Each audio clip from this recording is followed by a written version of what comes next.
You know, a while back, I met a young man named Seamus in a VFW hall in East Moline, Illinois. He was a good-looking kid, 6'2", 6'3", clear-eyed with an easy smile. He told me he joined the Marines and was heading to Iraq the following week.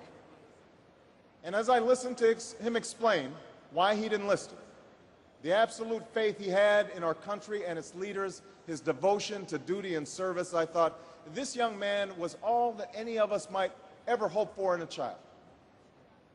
But then I asked myself, are we serving Seamus as well as he's serving us? I thought of the 900 men and women, sons and daughters, husbands and wives, friends and neighbors who won't be returning to their own hometowns. I thought of the families I'd met who were struggling to get by without a loved one's full income, or whose loved ones had returned with a limb missing or nerves shattered, but still lacked long-term health benefits because they were reservists. When we send our young men and women into harm's way, we have a solemn obligation not to fudge the numbers or shade the truth about why they are going, to care for their families while they're gone, to tend to the soldiers upon their return, and to never, ever go to war without enough troops to win the war, secure the peace, and earn the respect of the world.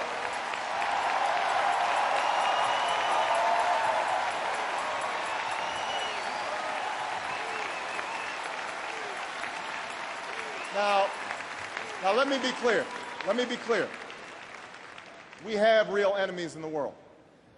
These enemies must be found, they must be pursued, and they must be defeated. John Kerry knows this. And just as Lieutenant Kerry did not hesitate to risk his life to protect the men who served with him in Vietnam, President Kerry will not hesitate one moment to use our military might to keep America safe and secure. John Kerry believes in America, and he knows that it's not enough for just some of us to prosper. For alongside our famous individualism, there's another ingredient in the American saga, a belief that we're all connected as one people. If there's a child on the south side of Chicago who can't read, that matters to me even if it's not my child. If there's a senior citizen somewhere who can't pay for their prescription drugs and having to choose between medicine and the rent, that makes my life poor even if it's not my grandparent. If there's an Arab American family being rounded up without benefit of an attorney or due process, that threatens my civil liberties.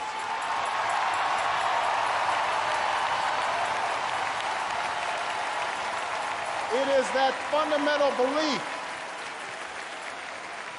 It is that fundamental belief, I am my brother's keeper, I am my sister's keeper, that makes this country work. It's what allows us to pursue our individual dreams and yet still come together as one American family. E pluribus unum, out of many, one.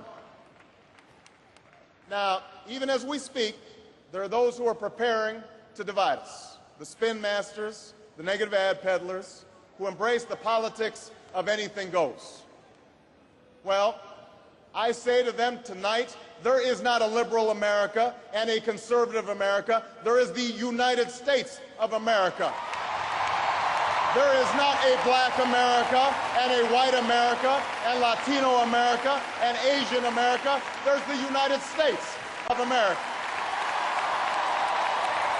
The pundits like to slice and dice our country into red states and blue states, red states for Republicans, blue states for Democrats. But I've got news for them, too. We worship an awesome God in the blue states, and we don't like federal agents poking around in our libraries in the red states. We coach Little League in the blue states, and yes, we've got some gay friends in the red states. There are patriots who opposed the war in Iraq, and there are patriots who supported the war in Iraq. We are one people, all of us pledging allegiance to the Stars and Stripes, all of us defending the United States of America.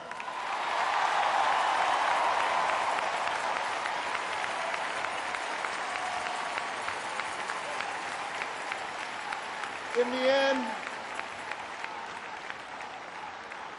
the end, In the end, that's what this election is about. Do we participate in a politics of cynicism, or do we participate in a politics of hope? John Kerry calls on us to hope. John Edwards calls on us to hope. I'm not talking about blind optimism here, the almost willful ignorance that thinks unemployment will go away if we just don't think about it, or healthcare crisis will solve itself if we just ignore it. That's not what I'm talking about. I'm talking about something more substantial. It's the hope of slaves sitting around a fire singing freedom songs. The hope of immigrants setting out for distant shores. The hope of a young naval lieutenant bravely patrolling the Mekong Delta. The hope of a mill worker's son who dares to defy the odds. The hope of a skinny kid with a funny name who believes that America has a place for him too.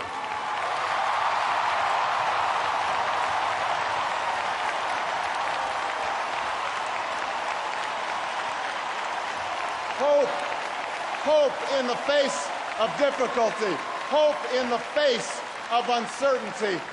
The audacity of hope. In the end, that is God's greatest gift to us, the bedrock of this nation. A belief in things not seen. A belief that there are better days ahead. I believe that we can give our middle class relief and provide working families with a road to opportunity. I believe we can provide jobs to the jobless, homes to the homeless, and reclaim young people in cities across America from violence and despair. I believe that we have a righteous wind at our backs, and that as we stand on the crossroads of history, we can make the right choices and meet the challenges that face us. America, tonight, if you feel the same energy that I do, if you feel the same urgency that I do, if you feel the same passion that I do, if you feel the same hopefulness that I do, if we do what we must do, then I have no doubt that all across the country, from Florida to Oregon, from Washington to Maine, the people will rise up in November, and John Kerry will be sworn in as president, and John Edwards will be sworn in as vice president, and this country will reclaim its promise, and out of this long political darkness, a brighter day will come. Thank you very much, everybody. God bless you.